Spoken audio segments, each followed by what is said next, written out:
نعرہ تکبیر، نعرہ تکبیر، نعرہ رسالت، نعرہ تحقیق، جشن عید میلاد النبی، دربار عالیہ شاہپور شریف، دربار عالیہ شاہپور شریف، حضور خواجہ خواجگان جیوے جیوے۔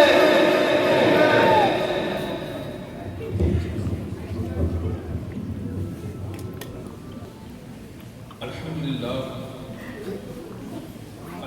رب العالمین، الصلاة والسلام علی اشرف الانبیاء والمرسلین، اما بعد فقد قال اللہ عز وجل فی شان حبیبہ صلی اللہ علیہ وسلم مخبرا وآمرا ان اللہ وملائکتہ یصلون علی النبی یا ایھا الذین آمنوا صلوا علیہ وسلموا تسلیما اللهم صل على سيدنا مولانا محمد وعلى آل سيدنا مولانا محمد وبارك وسلم وصل عليه الصلاة والسلام عليك يا سيدي يا رسول الله الصلاة والسلام عليك يا سيدي يا حبيب الله الصلاة والسلام عليك يا سيدي يا رحمة للعالمين وعلى آلك وأصحابك وسلم عليك يا شفيع المؤمنين۔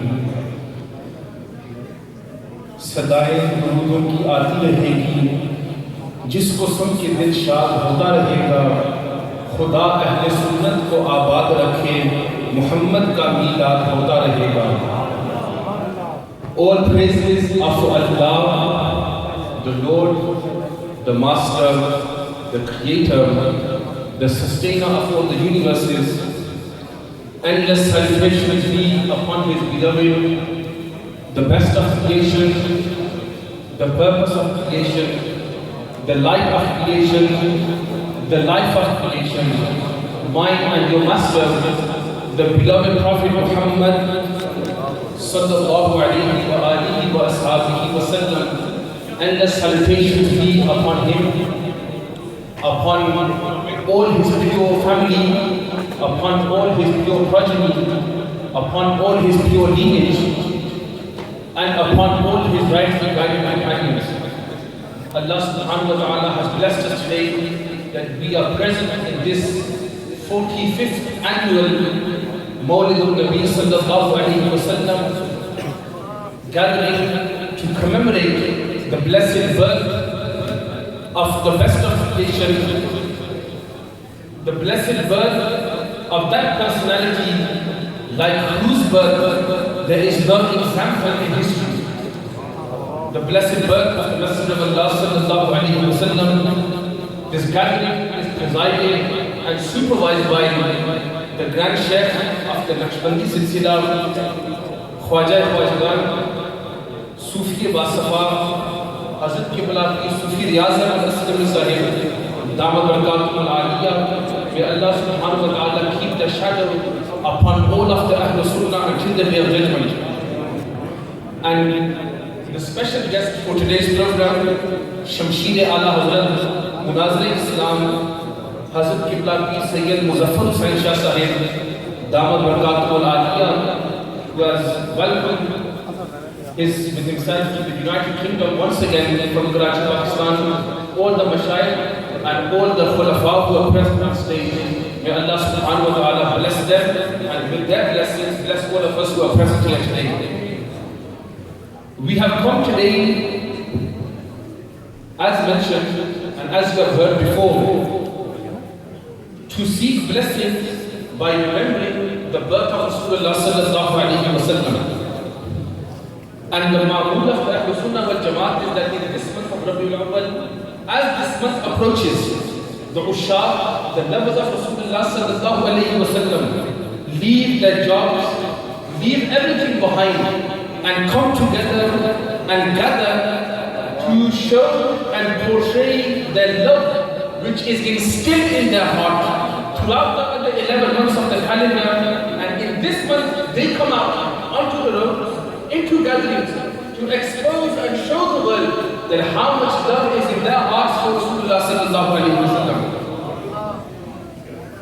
And this love and this remembrance is not something which is a tradition or a culture which is associated with any one form of nationality, or any one country, or any one race, or any one generation, or any one era, or any one time. But we must remember that the remembrance and the Milad which we are celebrating here today is that practice which we find from the time of Rasulullah sallallahu alaihi wasallam, generation by generation till today, and will continue so until the day of judgment. How do we see this? We find a narration briefly, because the time is short and Qibla Shah Sahib's speech is the main speech we are all here to understand and hear from. Basic, I will give the understanding of a narration which we find in the Musnad of Imam Ahmad ibn Hanbal radiyallahu ta'ala anhu. Imam Ahmad ibn Hanbal is that Imam who is no noble personality. He is one of the mujtahideen of the Ahlul Sunnah wal Jamaat. He is also a muhaddis. He was a hafizul hadith. Not only a hafizul hadith, but he was hakimul hadith.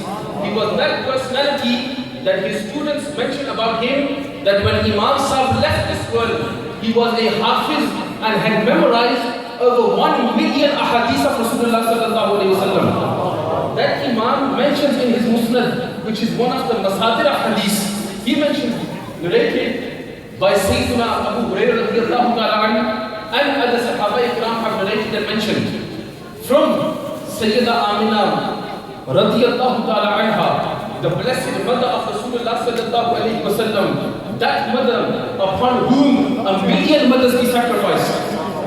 Before I mention the hadith, one point has come to my mind. As I have mentioned the name of Rasulullah sallallahu alaihi wasallam's mother, that mother, like whom there has never been a mother in humanity, and like whom there will never be any mother like her in humanity. About her, unfortunately, there are some people who still have bad thinking or a bad ideology about that personality and question the faith and iman of Sayyida Amina radiyallahu ta'ala anha. For them, one narration comes in my mind.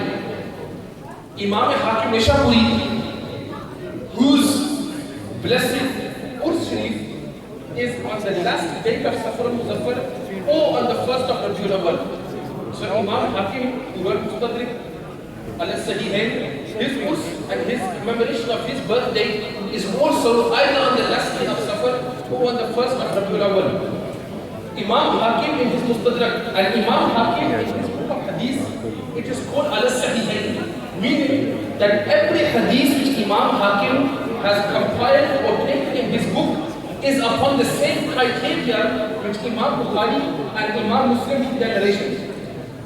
And Imam Bukhari and Imam Muslim are shaykhain in Hadith. The same criteria of them collecting narrations, meaning the isnad, the riwayat, the ravi, the matan, etc., etc. The same criteria Imam Hakim takes in Hadith.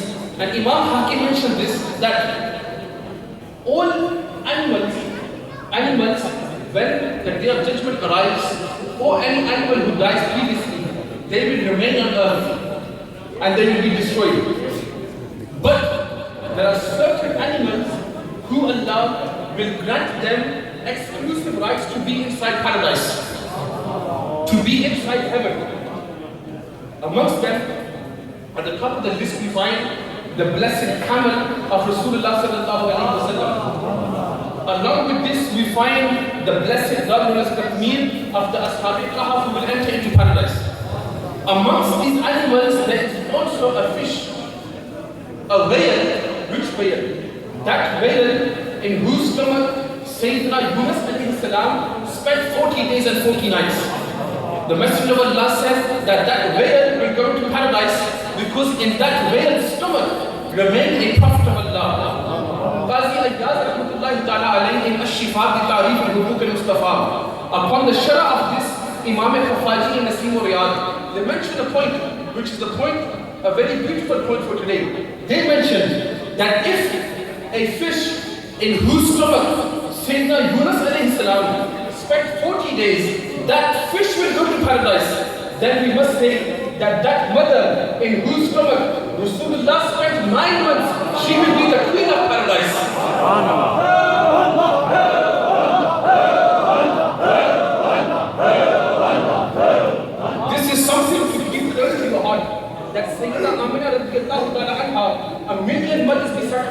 her. She mentions, back to the narration of Imam Ahmad ibn Hanbal, that when Rasulullah sallallahu alayhi wa sallam's birth happened, the first thing that I saw Rasulullah sallallahu alayhi wa sallam do was what?